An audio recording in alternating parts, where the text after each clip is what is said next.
સીતારામ. જય લીરબાઈમાં. કેમ છો બધાય? સ્વાગત કરું છું તમારા એક નવા વિડીયોમાં. આ છે અમારા ફળિયામાંથી જવાય છે ગાર્ડનમાં ત્યાંનો. હમણાં તો હોળીના હિસાબે રોજે ક્યાંક ને ક્યાંક બહાર જતા આવતા હોય. 2-3 દિવસની રજા હતી સ્કૂલમાં હોળીની. સરસ મજાના પંખી સવારમાં કલબલાટ કરતા હોય ઝાડવાઓમાં.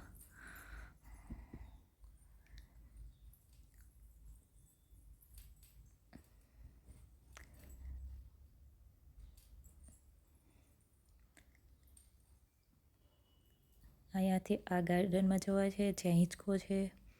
મારા પપ્પા સવારે ઉઠીને નાહી ધોઈ નાસ્તો પાણી કરીને પછી છાપું વાંચતા હોય. ન્યૂઝપેપરની બહુ આદત છે પપ્પાને. ન્યૂઝપેપર એક દિવસ ન આવે ને જે દિવસ બંધ હોય તો આગલા દિવસે આજે ન્યૂઝપેપર બંધ રહેશે, આવતીકાલે ન્યૂઝપેપર બંધ રહેશે. આખું પેપર એક વખત રીડ કરી લે ત્યારે જ મૂકે પેપરને. આ અમારા ઘરનો બહારનો સીન છે.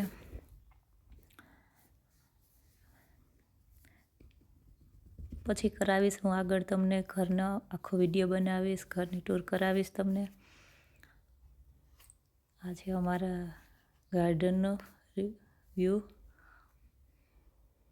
આ આંબા નારિયેળી બધી મેં મારા હાથેથી વાવેલા ઝાડવા છે. આ અત્યારે જે આંબામાંથી કેરી આવે તો એ મારા હાથની વાવેલી, મતલબ મારા હાથના વાવેલા ઝાડવાનો ફળ હું ખાઉં છું એવું કહી શકાય.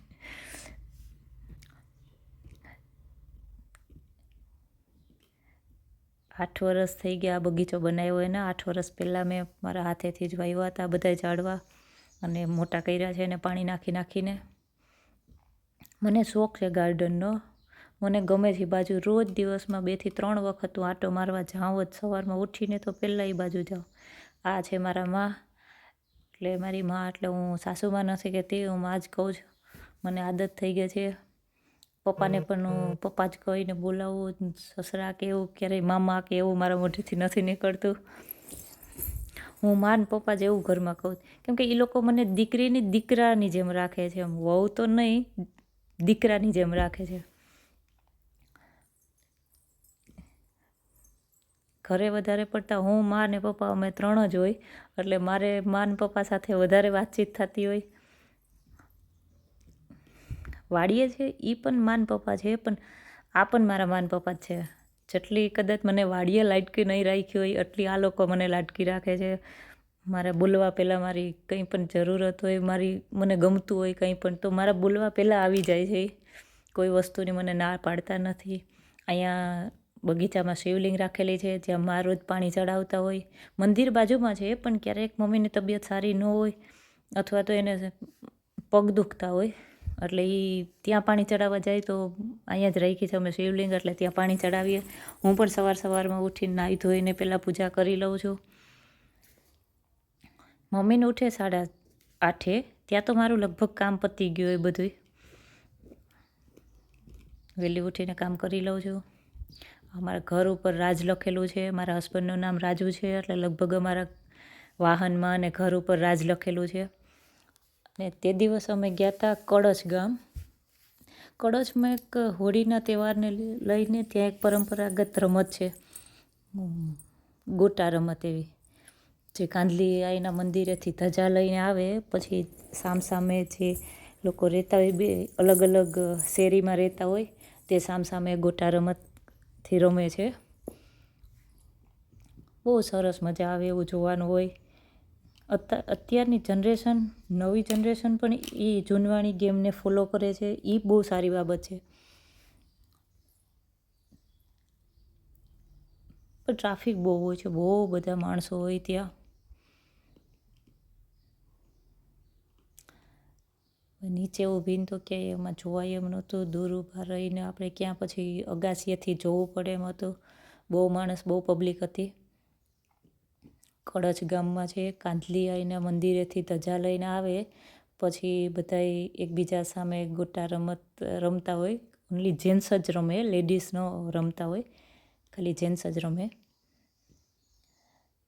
હોળીના તહેવારમાં તમને ઘણું બધું જોવા મળે. જે જૂનું પહેલાંનું છે તે આગળ હજી પણ ચાલ્યું આવે છે.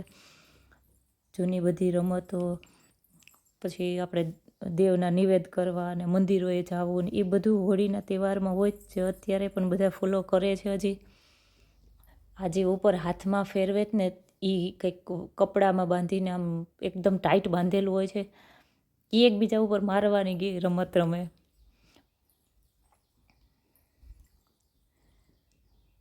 બહુ વર્ષો જૂની રમત છે આ.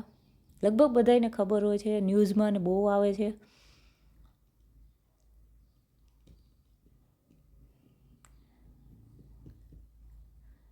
બહુ ટ્રાફિક થઈ જાય છે ત્યાં, બહુ બધા માણસો હોય.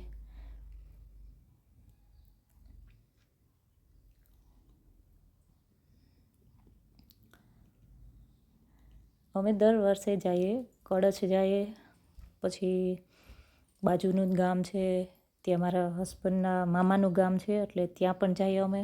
હું હમણાં આગળ તમને વિડીયોમાં બતાવીશ. ત્યાં જઈએ, દર વર્ષે જઈએ અમે. હું, રાજુ ને પપ્પા અમે 3 જ ગયા હતા. મારી મા નહોતા આવ્યા ત્યાં. એ ગામનું નામ છે ઘોડાદર.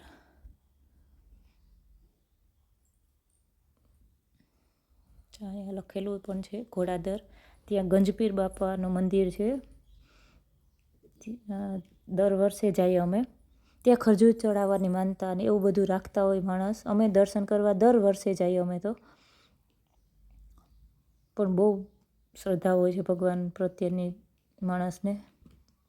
સવારમાં આવો તો 2 કલાક સુધી ઊભા રહ્યો તો પણ તમારો વારો ન આવે, આટલી લાંબી લાઈન હોય. અમે સાંજે 6:30 વાગ્યાની આસપાસ ત્યાં ગયા હતા ઘોડાદર. તો પણ આવી રીતે અલગ અલગ લાઈન, લેડીઝ જેન્ટ્સની અલગ અલગ લાઈન હોય છે. સાંજના ટાઈમે ઓછી ટ્રાફિક હોય, સવારમાં તો બહુ જ ટ્રાફિક હોય ત્યાં. લાઈનમાં ઊભું રહેવું પડે અને વારો ન આવે એટલે અમે સાંજના ટાઈમે જઈએ. ત્યાં ખજૂર ચડાવવાનો હોય એટલે માણસ બધા મંદિરે જાય એટલે ખજૂર લઈને જાય.